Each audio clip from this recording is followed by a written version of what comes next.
A bondservant of Jesus Christ. I was thinking about something today, and the thought that first came to me was simply this: I feel restricted. I feel restrained. Spiritually speaking, it almost felt as though my hands were tied, like I couldn't move in the direction I normally would move. And the reason I felt that way was because I had made certain commitments before the Lord. And because of those commitments, some of my normal fallback patterns were no longer available to me. And when I say fallback patterns, I'm talking about those things we automatically go to when we are tired, bored, uncomfortable, or simply want to relax. We all have them. There are certain roads that are so familiar to us that we don't even have to think about taking them anymore. We just go. And suddenly I realized that road is closed. I cannot go that way. And I could almost picture it like driving somewhere where you're following your GPS. You have somewhere you need to be. Maybe you're going somewhere you've never been before, so you don't really know the area. You don't know all the side streets. You don't know another way to get there. You're completely depending upon your GPS. And then suddenly you come around the corner and there it is. Road closed. Barricades. You cannot go through. And there's something frustrating about that, especially when you're in a hurry. You know where you were going. You knew the route you were taking. Everything was familiar and predictable. And now suddenly you have to turn around. Now there's a detour, and you don't know this road. Where's this taking me? How much longer is this going to take? Am I even going the right way? There can almost be an immediate resistance inside of you because you want to say, but I know that road. That's the road I always take. Yes, but that road is closed. And that is what I felt spiritually. There are old patterns in my life, old ways of responding, old ways of finding comfort, old ways of escaping discomfort. And I know those roads very well. I don't need directions to get there. My flesh knows exactly how to get there. And when those familiar roads are suddenly closed, there can be this strange feeling of restriction. Well, what do I do now? Because the thing I normally would have done is no longer an option. And this is where I began thinking about Paul. Paul repeatedly referred to himself as a servant, a bondservant of Jesus Christ. Romans 1:1 says, Paul, a servant of Jesus Christ, called to be an apostle, separated unto the gospel of God. That word translated servant is the Greek word doulos. It carries the meaning of a slave or bondservant, someone who belongs to another. A bondservant is not his own. He belongs to his master. 1 Corinthians 6 says, Ye are not your own, for ye are bought with a price. I belong to Jesus Christ. And that word bondservant connects with this feeling of being restrained. Now, doulos does not literally mean that Paul was walking around spiritually tied up with ropes. That's not what the word means. The primary idea is ownership, belonging, and allegiance. But spiritually, that picture of restraint spoke very strongly to me.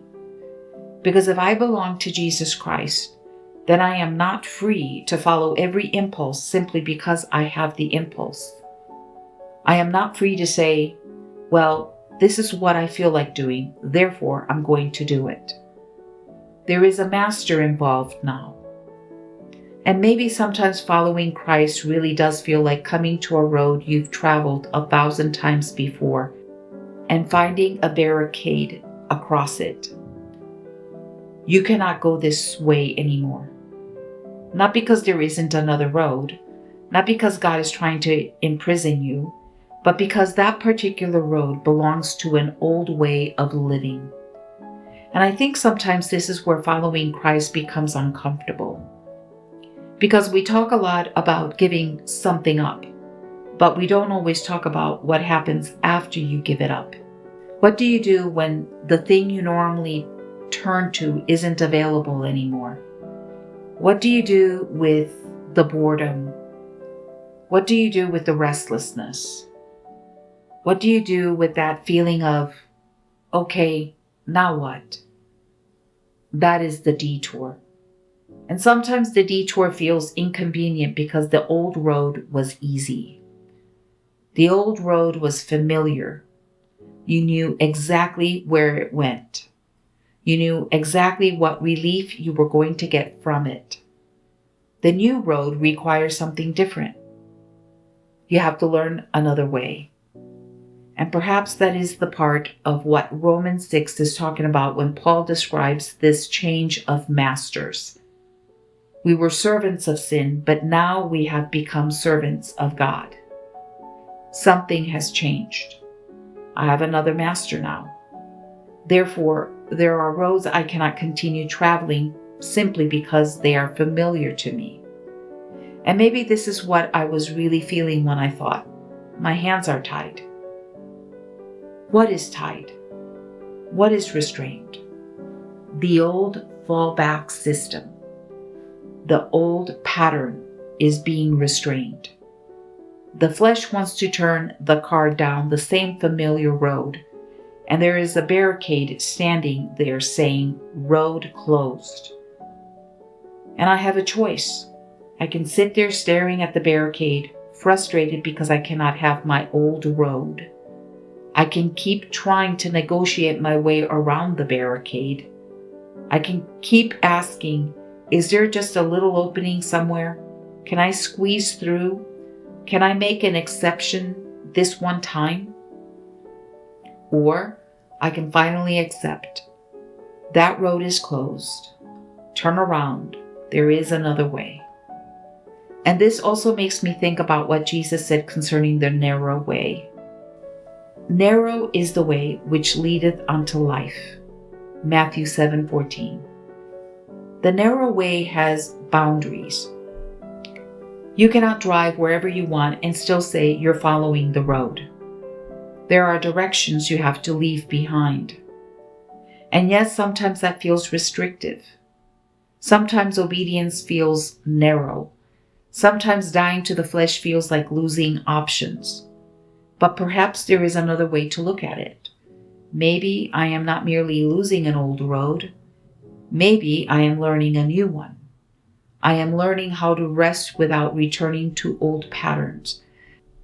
I am learning how to be uncomfortable without immediately running for relief. I am learning that an impulse does not have to become an action. I am learning that just because my flesh says turn here doesn't mean I have to turn. Because I am not my own. I have been bought with a price. I belong to Jesus Christ. And that changes the question. The question is no longer simply, what do I feel like doing? The question becomes, Lord, which way are you telling me to go? And maybe being a bondservant of Jesus Christ means that sometimes I come to an old familiar road and discover that I simply cannot travel it anymore. Not because I'm trapped, not because there is nowhere else to go, but because I belong to someone now. My appetite doesn't get to be my master. Comfort doesn't get to be my master. Entertainment doesn't get to be my master. My feelings don't get to be my master. Even my own will does not get to be my master. Jesus Christ is my master. So when I come to that barricade and everything in me wants to go down the familiar road, perhaps instead of seeing only restriction, I can see something else. Deliverance. That road is closed. The old way is closed. Turn around. Follow Christ. There is another way. And maybe I don't know that road very well yet. Maybe it feels unfamiliar. Maybe I don't know exactly where it is taking me. But I know the one I am following. I am not my own. I have been bought with a price. I belong to Jesus Christ. I am his bondservant. And if he says that road is closed, I don't need to find a way around the barricade. I need to follow him.